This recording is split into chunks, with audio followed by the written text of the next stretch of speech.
Welcome to Between the Details, the podcast where event planning gets real. I'm Jessica Ralph, owner of Parties a la carte. And I'm Aaron Lockwood, owner of Lockwood Studios. Each week, we'll be sharing insider tips, honest advice, and behind-the-scenes truth for both vendors and clients.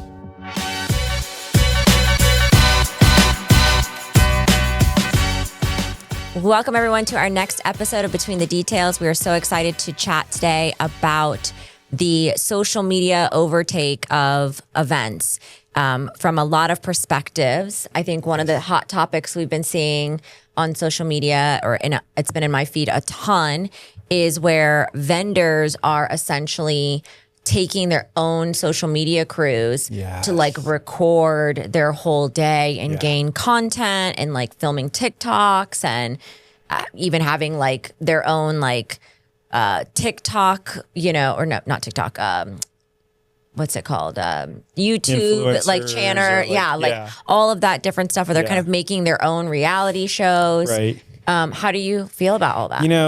And again, they say there's nothing new under the sun. I think it just changes over time with social media, different social media platforms and all that. But this was a trend that I saw starting in the industry quite a while back where, everybody wanted to be the next celebrity, like whether it was like the celebrity chef or the celebrity this or whatever. And so it infiltrated into our industry just the same. And so there started coming out these like number of celebrity photographers, and they had great personalities. They were very charismatic, very charming, attractive people. Some of them even had done modeling in past careers or whatever. And they just saw it as an opportunity to gain a big following of people. But the problem is their work was quite mediocre, but it was overshadowed, in my opinion. But it was overshadowed by their popularity. And so couples were booking them so they could say, oh, I have this person as my photographer. It was almost become like a status thing. And, they were gaining speaking engagements and things like that. And I feel like they had a valid message because obviously they were really good at marketing themselves and creating a brand. Some of them even came up with fake names. Like they weren't even doing the business under their real name. So they had a stage name as their celebrity person. And I think the unfortunate thing is the industry itself kind of bought into a lot of this too. And so in the past where a person's work was really the most important thing, like the quality and the level of their work and their actual talent, that started becoming secondary to their popularity. And so I think it created, just this trend in the industry that wasn't great for the industry. And so I think a lot of really good photographers, videographers started getting overlooked because clients wanted somebody that had a big social media following, that they could, have that clout. And so I think, Instagram becoming another big thing, I think it has just exponentially increased. Yeah. So the new trend of that essentially is what we're seeing now, which is where people are bringing their own content creator, own film crews behind them doing that. For me, I just wouldn't do that. Yeah. I just feel like when I bring a content creator on site, it is so that the bride or couple has something to be able to share pretty instantaneously the next morning. Also, just be able to look back on stuff that maybe, they can only be in so many places at one time. But it's focused on them. It's not totally focused on them. You. It's not a day in the life of Jessica kind of thing. And it's with them, it's with their permission and it's based on them and it's for them. Now, does it benefit me to some degree? Yeah, sure. Totally. Now I have content to share and can show other people that part of it. But my number one reason is so that the couple has something. I feel like they've planned this wedding for a year, even a year and a half, whatever the time frame is. Then all of a sudden it's done. Yeah. And it's you've come off this huge high. It's almost like of planning. Like so many brides. Where, so many brides cry at the end of the night and they're like, oh my gosh, it's over. Everything I've worked on, what am I going to do with all my time? And And, we always try to be uplifting and be like, you've got so much to look forward to. You're going to get a house. You're going to have kids. You're going to go on a trip. You're, whatever it is. And we try to keep them positive. But they've put so much love and time into this wedding that it's like, oh my gosh, it's done. Yeah. So for me, I love giving, the opportunity to have a content creator, because then they can have some photos to look back. They can see some of the things that they might have been in photos where they couldn't see them, like, because it was for their guest. So I love giving them the opportunity to kind of have that to share with family that couldn't make it, or to kind of, have something to look back on. But I would just never, like, do all of that. Yourself. Yeah, promote myself. Yeah, and it's such a delicate balance, because it's like people want to see you working, and they want to see the work that you do and the quality of your work. But I think if you become the center of attention and the center of focus instead of your client, and then all of a sudden you're putting more attention into that and gaining followers and popularity on Instagram instead of your craft, then you're doing a disservice to your client. Yeah. So I think you have to find that balance. And there's ways of being able to, still get content and film yourself, doing work. You were just saying like maybe the Meta glasses or doing something like that. Yeah, because our job, like especially at an event, is so much different than a lot of industries where people love seeing, like, for example, if somebody does woodworking, you get a little peek into the behind the scenes of that. Like, I love watching that kind of stuff. Or I do custom rod building, so I love watching videos. I watch of that. Organizational videos. Yeah, but ours, like, we're more in front of people when we're actually doing what we're doing. Yeah. So you can't just have a camera crew following you around. I feel like it's intrusive to the couple's day or to the event itself. Like, even if it's a corporate event or a social event. For me, I don't mind. Like, I think there's a balance, right? Like, I don't mind getting a little video that took 2 minutes. If you've got spare time or you're in your vendor meal or something like that, getting a little fun video, fine. Like, of me actually working, like maybe I'm straightening up the silverware or something like that, and just somebody gets it. Yeah. But not this whole thing where they're like following them around the entire day, like making it all about them. That to me is just going too far. And I think if you're doing that, I'm praying that you're getting the couple's permission, because to me, it's like, this is about them, not us. And that goes back to even what I've said before about dress code. Like, from a vendor perspective, like, we should be blending in, not trying to stand out. Yes, you can still be elevated and elegant and beautiful and feel good about yourself, but it shouldn't be that we're trying to stand out. And I think by having all this stuff, videoed and recorded and whatever, I think you're really kind of taking away. And I think it also comes back to, like, especially, I would say more so in the wedding space than necessarily in the corporate space, but you want people to just have an authentic experience. And if you're trying to make it too curated and too Instagram worthy, or, to post on social media, like, people just want to see real things now. I think they're getting tired of everything being so curated and perfect. And I think AI is even making that worse. And so, I mean, most people, I feel like, have a little bit of a negative connotation with AI, just because it's like everything is so perfect and curated. It's not real life.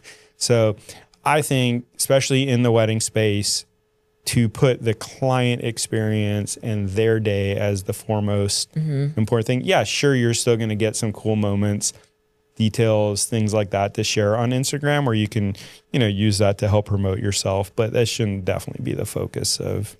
I also feel like that goes the other way too. So when you talk about it from a client perspective, I feel like everything, not everyone obviously, but we've definitely encountered it and see it online, where everyone is worried about getting the content of, like, where they're not enjoying the moment. We like things to feel authentic. And so when we're getting a moment, we want it to be like what's really happening, not something that's so staged. And I think we see that from couples, and even from a guest perspective, right? Like, where they're not enjoying all the things that the couple's done to give them this elevated, guest experience. They're too worried about capturing it, And so I think you have to be in the moment and kind of enjoy what's happening there, so that it doesn't, it's just ruined when you're forced. Yeah. I think that kind of reminds me of what we talked about. One of the things that Corey brought up when he was on about the surprising the couple with the saxophone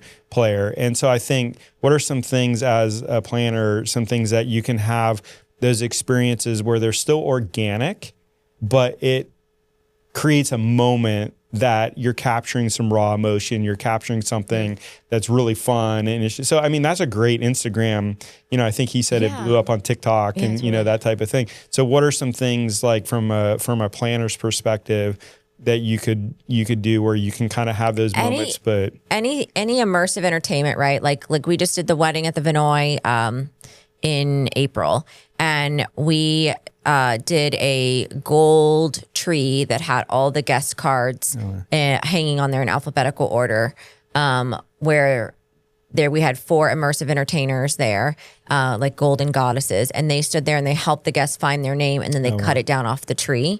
And that was such a huge hit and such a moment that they got to enjoy and like be interactive, right? So I think interactive moments, I think anything strolling, being Butler Pass, like espresso martinis, caviar, cannolis, tiramisu, like all of that stuff is a moment that adds, a level of, guest experience and elevation to the evening.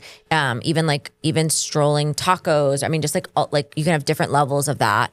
I think changing out your music and having different moments, like, at cocktail hour, having a violinist or having a saxophone player, then moving to inside. I did a wedding a few years ago, and we started with a dinner band. So it was like a true, white jacket dinner tuxedo, deal.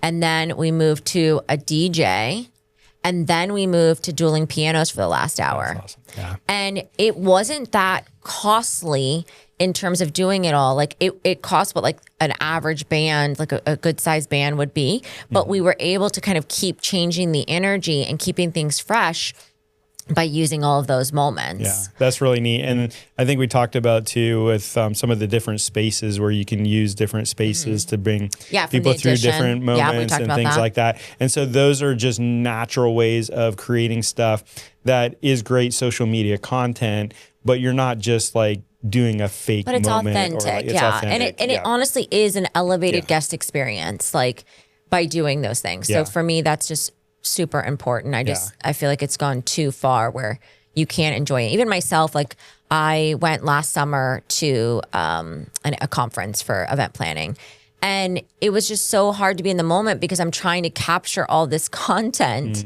And finally I just said, you know what? I'm done. I don't care. Like and so I just started getting, they were really good about having like the photographer's photos, come over every night. And I just started using that because I wanted to be in the moment. And while there were a few things I was able to capture, but it just like, it's so fast paced, and I was just trying to be present, and it was just very difficult. And I just was like, you know what? I want to enjoy this. I want to take it in. I want to experience it. I want to be able to learn from this and, be able to take this back and use this for my clients. Yeah. And so I just said, I can't. I think those are my favorite moments, the ones that are so special and so, I don't know if intriguing would be the right word, but when you see an event where people are like putting their phones away and actually just enjoying the moment because they realize, wow, like this is really special. And I've seen a few of those recently, like at corporate events or weddings or whatever, where, they just planned something that was just so unique and interesting and just like those moments where people are like, oh wow, this is really cool. So, and I think I saw a mix there. Like, so we had the 2 parrots come in for that. It was like a jungle themed party, and a lot of people just wanted to interact with them and like say hello and like learn about them. And then some people wanted a photo with them, but it was a great balance. And I feel like people were in the moment enjoying that. Extra. And they were there for a while, so it was nice that we only did an hour and a half for like their safety and stuff. But that was really neat though. That was a cool little experience that also was themed for their. So where do you feel like you have to kind of draw the line for those things where like it still feels authentic and it still feels like it needs to be something you want it to be, like something you would really want for your guests to have an experience. And then from a planning or vendor side, I think it shouldn't impact the couple's day. Yeah. Like I think if it's taking you away from your job or taking you away from what you're doing or being present for the couple, then it's a no-go. Well, and I guess there's only so many times. So for instance, like what Corey was talking about with the saxophone player surprising the people, like there's only so many times you can reenact those moments before it's just a Played out, and then you have to move on. Like right now, strolling is so big, right? Yeah. But at some point, that's and I mean, it's probably on its way out. Like, eventually, people are going to be like, I'm so tired of having to grab a cannoli from a. And right now, it's like, I think it's so cool. It is, but I can also see other planners and myself saying, okay, what's next, right? Like for us, we've done that enough. So even though it's becoming mainstream, we're like, okay, how can we elevate this? What else can we do? What's the next thing? Because we need to kind of keep it fresh. Think about back in the day, just having a specialty cocktail was like a huge thing. Like or now even today, having like espresso at a service at a wedding or something like that. Well, I mean, now like having espresso martinis is like a big thing. But we are trying to say, okay, what's that next moment? Because we've got to be thinking outside the box and kind of making new trends, for lack of a better word. So for us, it's like that was like a huge hit. Now it's like a signature drink. Psh. Right. Yeah. So, well, and I think that's when you are in that space where you're working with people that are always innovative, they're always creative, they're coming up with new ideas of like using the space or providing different experiences. I think that's what keeps it probably so fresh and exciting for people in the industry too. And like, I feel so privileged to work with like amazing creative people, to walk into the events like, for example, that MND, does with you guys and stuff. And just to see like every year it's something different, it's something new. It takes a village. And I mean, that's the thing. Like we're very lucky that we have some great vendor partners. Like for us having MMD and having, they think from a lot of perspectives. They think from planner's perspective, how does it work? They think from a guest experience perspective, Liz and Jenna attend a lot of events. And so they're always coming back with, how could we do this better? How could we improve this? So I think they're always kind of thinking outside the box. And then you've got your other vendor partners, paper and music and, just all the different elements. And so collectively, I think we all challenge each other and help make it to the next level. Yeah. And eventually it's like you have to keep doing these things that like I don't even really know how to articulate this, but it still feels authentic, but it's not like so over the top that you're like taking away from the experience for people too. I think it can like, be over the top, but it just needs to be at the right time. Yeah. Right? Like timing is everything. And so if you don't have it played in the right way, it can definitely affect the wedding. And I think it's interesting to even hear that even as like generations change, like now we're into the next generation of people that are starting to get married and things, and just like the traditions of the past aren't always what people want currently. So they're kind of like having to stay ahead of the trends and reinvent. Like I think a lot of that's just going away. To be honest with you, like I feel like we are not doing those traditions anymore because so much has been overdone and so much has been, so much work into try to make it all these things that now people are going to quiet luxury. Right? Like they're doing a cake cutting where it's unannounced, right? It's a private moment. It's a small cute cake. It's obviously still curated and unique in its own, but it's a small moment, right? I think that people are just going away from these loud moments and they're going more towards these more curated, quiet luxury moments. I love that. And I think that we can agree on the fact, like, we're not trying to say that we don't like social media and we don't like these trends. Literally, I have 7 social media accounts on multiple platforms. There's a lot of inspiration and things that you can get. And I love seeing the creativity of people and things like that. But I think it's more so like you just have to find the balance. And especially like, what are your intentions with your business? Like, at what level are you wanting to get to and take it to, and so I think you have to be up with all that. But at the same time, it's still the client that is the most important thing. It's not about you at the end of the day. I don't even know anymore. Like, I think maybe, I don't know. Clients, I don't know that they're looking anymore at how many followers you have.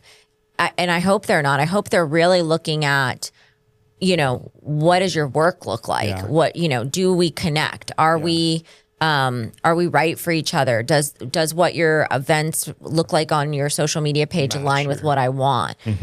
Because I don't think people are liking anymore and following like that, because the way social media is working, your For You page is bringing you so much. Like, I don't even know that I go into, like, when I'm on TikTok, I'm not even going into my friends' algorithm, right? I'm going into my For You page and scrolling that.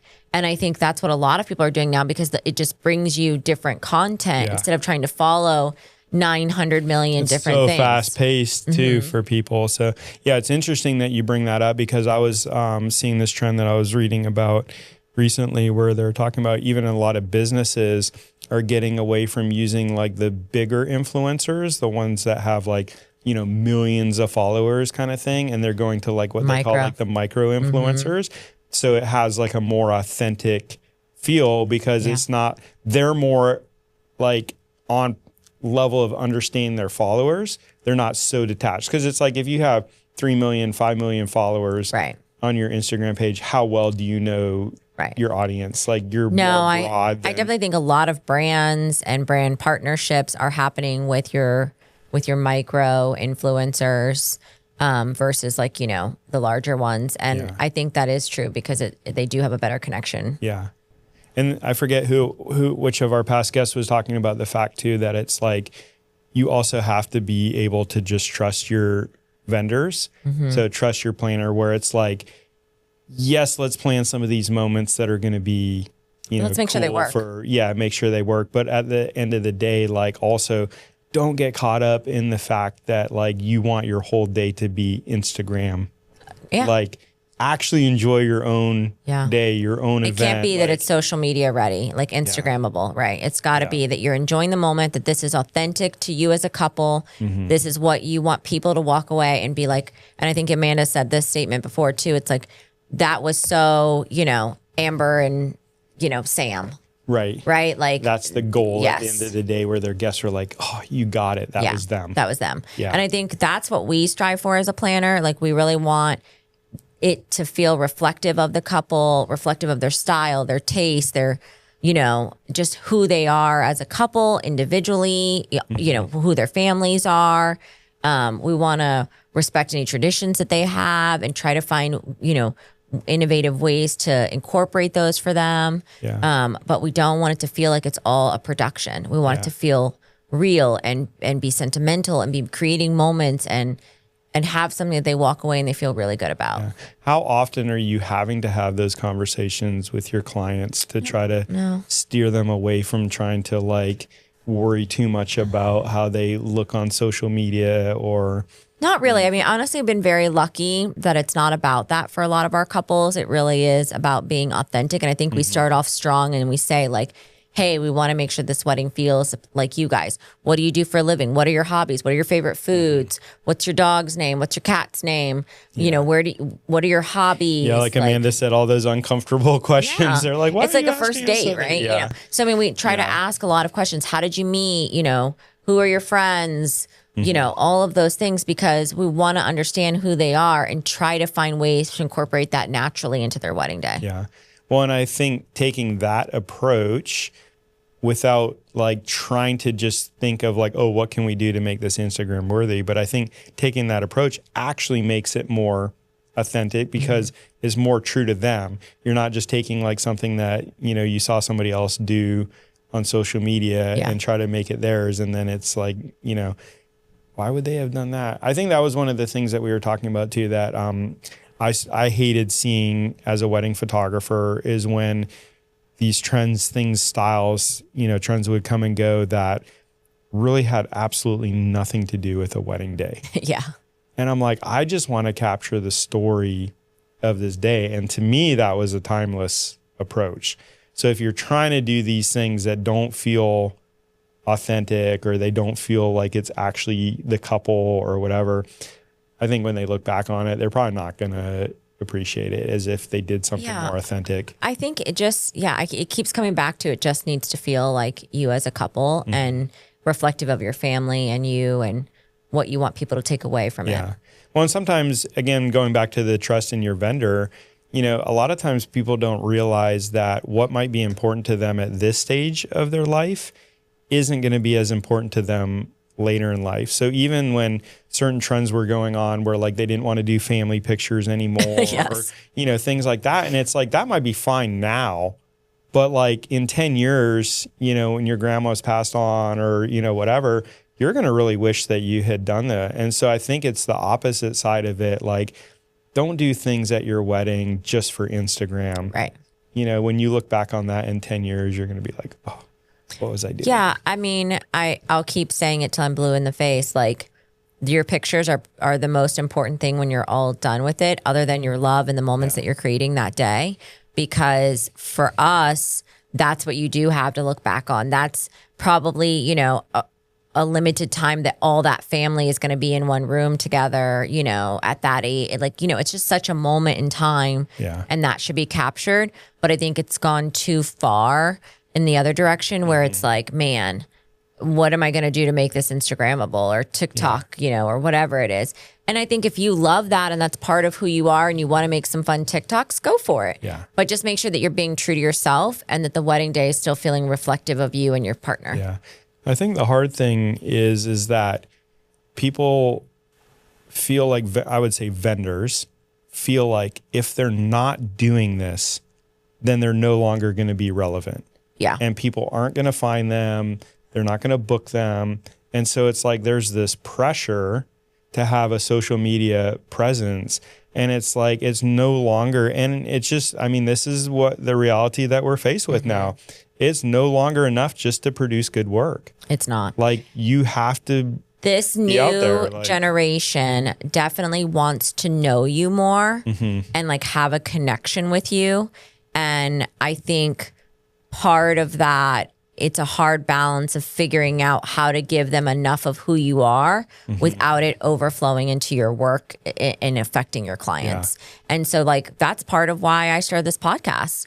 That's part of why I started my own TikTok that's not on Parties a la carte. You know, I want couples to know who I am. I want people to understand how much I care and how hard we work and, you know, all of those things. But I also am not going to use my clients' weddings for that platform.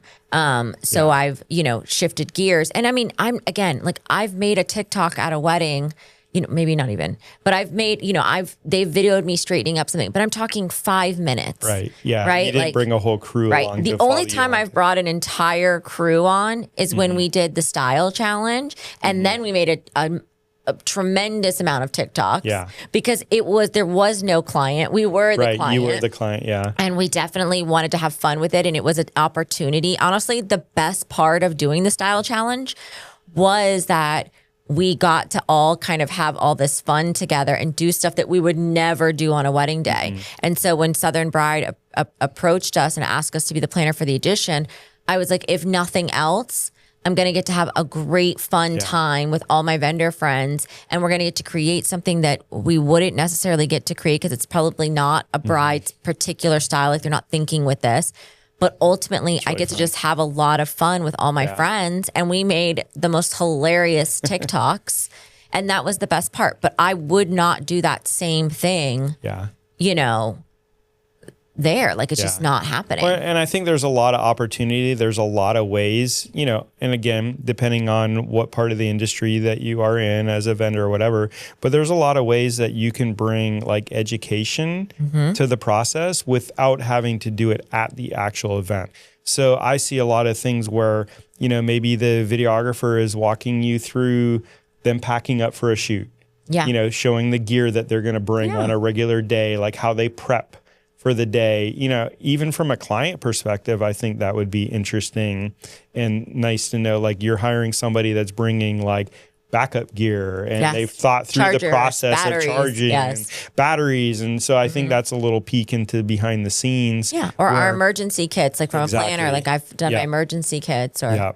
Yeah. I think that was a big one that was trending for a while too, was like going through like your suitcase full of like emergency things for. Do you feel like social media has raised the standard of weddings in a good way, or events in general?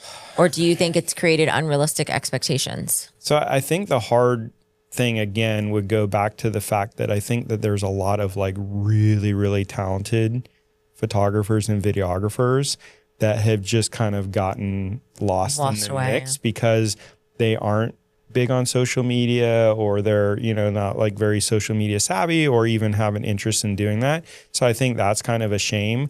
But I think even, like with what we're doing with the podcast and other things, I think anytime that you have an opportunity to like educate people about what you do and kind of put yourself out there, it really also makes you self-evaluate.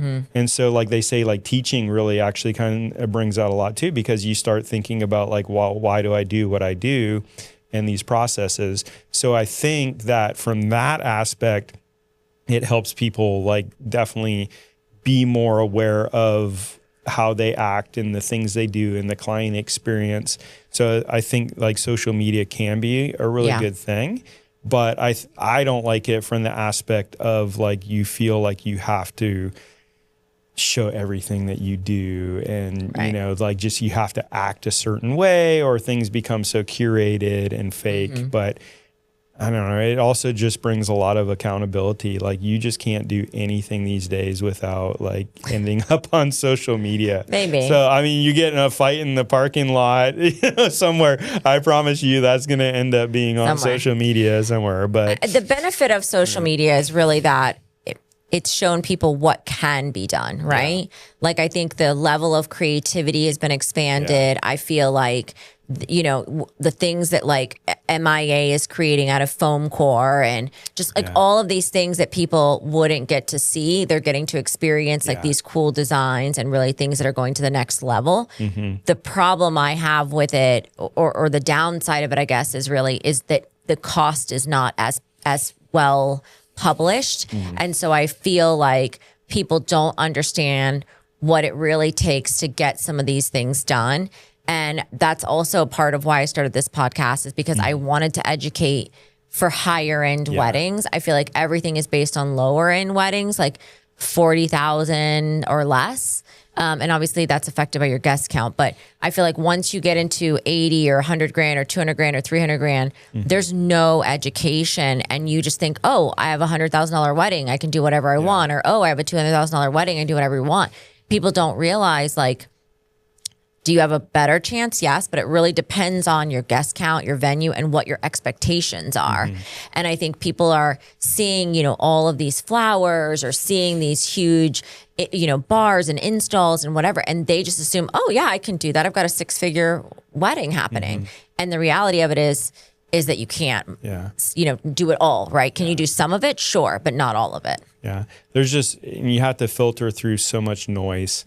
So like to really get a clear understanding of like what is realistic, what can you do with this, this budget. And then, I mean, even just like there's so many vendors, so many photographers, so many videographers. I feel like people are just like inundated with information, and to sort through all that information, and like people want the information so quickly too. So it's like, how are they even taking the time to really, think through this and process it when they're just like constantly bombarded with so much? It is a new thing with like the immediate gratification. Well, it's not, I mean, that's always been around, but I will say this group, this generation, I think definitely wants more information, more authenticity, more just transparency, right? Which is what place we've always tried to come from. But I think it's just something new that people are trying to learn and figure out. So, okay, we've reached the end. That's a hard topic. It is a hard topic. Social media has always just been like a love-hate relationship for so many people, because it's like, especially, it's not going to go away. Especially for your age group. Hey, we said we were going to talk about ages. Oh, I said my age. I didn't say yours. Your age. Yeah. I'm ageless. Okay, so we're going to take turns doing vendor confessions. This episode's going to be you. Okay. So I'm putting you in the hot seat. Yeah. What is your vendor confession that the safe space, as you tell everyone? What is your one thing you would like to confess on this episode? It doesn't have to be related to this topic. Okay. But whatever you're thinking you would like to have a hot take on. I think I opened up a can of worms with maybe the laser thing on the last one, so I'll be a little less. But I think one of the things that's like really been, and it's not just me saying this either, but one of the things that I feel like is really annoying lately when I'm on social media, just kind of like in this realm, is the term luxury. Yeah. Like that is just really becoming something where like I don't even think people understand the definition of it anymore. And I feel like It's if just you so have useless, it's so loosely overused. used. And I think we're probably going to have like a whole discussion about Yes. this, I'm sure, coming up soon. But I feel like if you have to keep on telling people that you're providing a luxury experience, it probably isn't. Yes. Like to me, luxury is just one of those things where it's so understated that it doesn't need the brag. Like you will just know it because you see it and you will experience it. And it's like I think so many different aspects of it. But I think it's exactly what you just said. It needs to be the feeling that you're receiving when you're getting the service and the process that it takes to have that happen. Yeah. And I think that's where it's trending to. And I feel like, you know, to kind of go along with that, like I don't think there's anything wrong with saying that you provide a premium experience, because premium is still a good thing. Like you can have a very solid, dependable, repeatable product. Yeah.